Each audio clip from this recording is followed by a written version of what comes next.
무조건 들었다고 해서 무조건 내가 구태야지. 우리 집이 이런 데가 지금 큰일 났어. 빨리빨리 해야 돼. 막 이렇게 안 다가갔으면 좋겠어. 내가 이 얘기를 들었다면 다른 집에도 몇 군데 다녀보세요.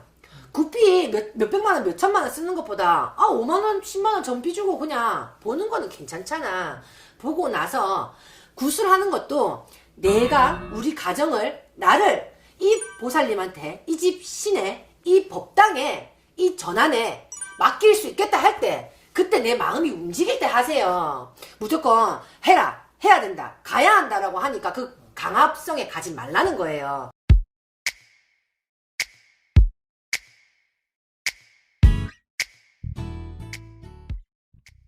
안녕하세요, 정봉선녀입니다. 오늘은 산소 때문에 가정이 얼마만큼 불화를 겪고 힘들어져야 되는지에 대해서 제가 말씀드리려고 합니다.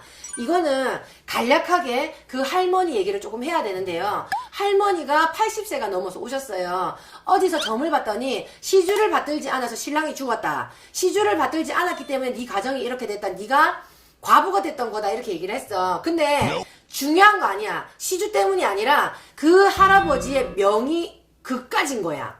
왜? 구술한다고 해서 명을 다 이룰 수 있다. 다 이룰 수는 있겠죠. 하지만 자기가 태어날 적에 이만큼 살다 와라라는 명을 받고 온단 말이야. 그러면 짧게 살아가시는 분도 있고 길게 살아가시는 분도 있고, 그거는 타고난 거기 때문에 사실 그 타고난 거를 억지로 만들지는 말자라는 게 그냥 그건 제 생각이에요. 그건 제 마인드. 그래서 이 할머니가 시주를 받들고 났더니, 할아버지가 돌아가시고 시주를 받들고 났더니 얼마 안 있다가 자식 둘을 앞세우게 된 거야. 자, 그래서 할머니가 시주도 열심히 받들고 기도도 열심히 하는데 내 인생은 왜 이런지 좀 봐달라고 이렇게 오셨어. 근데 점상을 이렇게 막 보니까 할머니, 할아버지의 산소가 어디에 있냐? 할아버지 산소가 지금 내가 볼 때는 증조 할아버지 밑에 신랑이 와야 되는데 증조 할아버지 위에 신랑이 묻혀져 있는 게 보이는 거예요. 그래서 할머니 화장해서 평장을 할 때 왜 증조 할머니 할아버지 위에다가 할아버지를 모셨냐라고 얘기를 했어. 그랬더니 뭐 어떻고 저떻고 뭐 얘기가 있더라고. 그러니까 가정사기 때문에. 그래서 위로 갔다라고 하시는 거예요. 자, 여기서 부는 바람인 거예요. 역장인 거예요. 역장이 뭐냐면 산소가 대대손손 올바르게 이제 대손대로 이렇게 내려와야 되는데 뒤바뀌어 돼 있다라는 거야. 그런데 이것도 육지에선 되게 중요하게 생각을 하거든요. 역장바람이라고 우리가 얘기를 해요. 그러니까 무당집에 갔더니 맨날 산소 탈이란다, 산탈이란다, 산에 뭐 역장바람이 불었단다 얘기를 하시잖아. 이거 되게 중요한 거거든요. 이 할머니는 시주를 받들었기 때문에 자식을 앞세운 게 아니라 시주 때문이 아니라 이 할머니는 할아버지가 돌아가시고 나서 산소 묘를 잘못 세웠기 때문에 자식이 차례차례 가는 거예요. 그러니까 왜 나는 안 죽고 자식을 먼저 앞세우냐라고 할 수도 있지. 자식 왜? 다 못 살았던 청춘이 가셨기 때문에 다 못 살았던 청춘이 또 가게 되는 거예요. 그래서 이 할머니가 가슴이 너무 답답하고 억장이 무너져서 왔는데, 자, 그러면 저 이런 얘기 또 하고 싶어요. 그 시주를 모셔뒀던 선생님이 잘못됐다라는 게 아니라 시주를 모실 적에는 할아버지가 돌아가시고 난 이후에 시주를 모셨단 말이야. 그러면 극단적으로 시주 안 모셨기 때문에 네 신랑이 죽었어라는 얘기를 하는 게 아니라 이 집에는 이런 일들이 있기 때문에 요거를 조금 바로 잡아야 된다라고 얘기를 하셨어도 요 할머니는 일을 하셨을 거예요. 근데 시주바람이다 뭐다 물론 그런 점괘가 안 나왔을 수도 있고, 그게 또 뭐 나온다 하더라도 그것보다는 이 집에는 시주가, 그 선생님이 보시기에 시주가 급급했을 수도 있을 거예요. 그게 나쁘다 아니다 그 사람이 다 틀렸다라고 얘기를 하는 게 아니라 이 할머니 집에는 산소에 역장바람이 불어서 생목숨이 갔다라는 거예요. 그래서 여러분 요즘에는 화장을 하고 납골당에 가고 막 이런 문화들이 또 있잖아.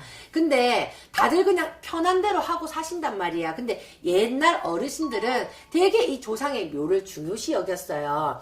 그래서 제가 오늘 이 얘기를 해드리는 거는 역장바람이 불어서 잘못됐는 건데 시주를 모시고 구술해서 그렇다라고 할머니가 이렇게 얘기를 하시거든.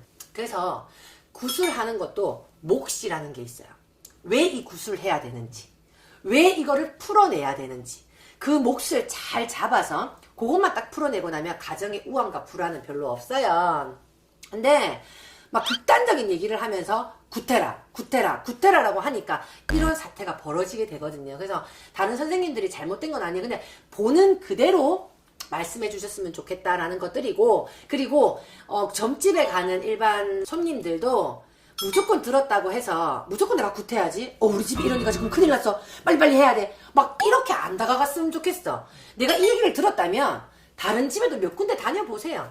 구피 몇백만원 몇천만원 쓰는 것보다 5만원 10만원 전비 주고 그냥 보는 거는 괜찮잖아. 보고 나서 구술하는 것도 내가 우리 가정을, 나를 이 보살님한테, 이 집 신에, 이 법당에, 이 전안에 맡길 수 있겠다 할 때, 그때 내 마음이 움직일 때 하세요. 무조건 해야 된다, 가야 한다라고 하니까 그 강압성에 가지 말라는 거예요. 강압적으로 가면 나중에 나는 후회를 하게 돼 있고 그 보살은 보살대로 욕을 잘 먹게 돼 있단 말이야. 그렇기 때문에 우리 모두 조금 현명한 판단을 하셨으면 좋겠고, 안 좋다고 하는 얘기는 바로 잡아서 나빠질 건 없고, 좋다고 하는 얘기는 가만히 있어도 좋은 거기 때문에 좋은 건 그냥 좋게 지나가시면 돼. 그러기 때문에 판단 잘 하셔서 구술하든 일을 하시든 점을 보시든 안 맞다 아니다 생각하시면 내 마음이 이끌리는데 그냥 가시면 돼. 그렇기 때문에 오늘 제가 요런 얘기들을 해드리는 거고, 그래서 역장바람 되게 무섭다는 걸 얘기를 해드리는 거예요. 그래서 그 역장바람이 혹시나 우리 집에 있다, 뭐 하다 이렇게 하면, 우리 가정에 이런 일이 있다 이렇게 하면 한번 생각해 보셔라 라고 해서 오늘 이 얘기를 전해드립니다.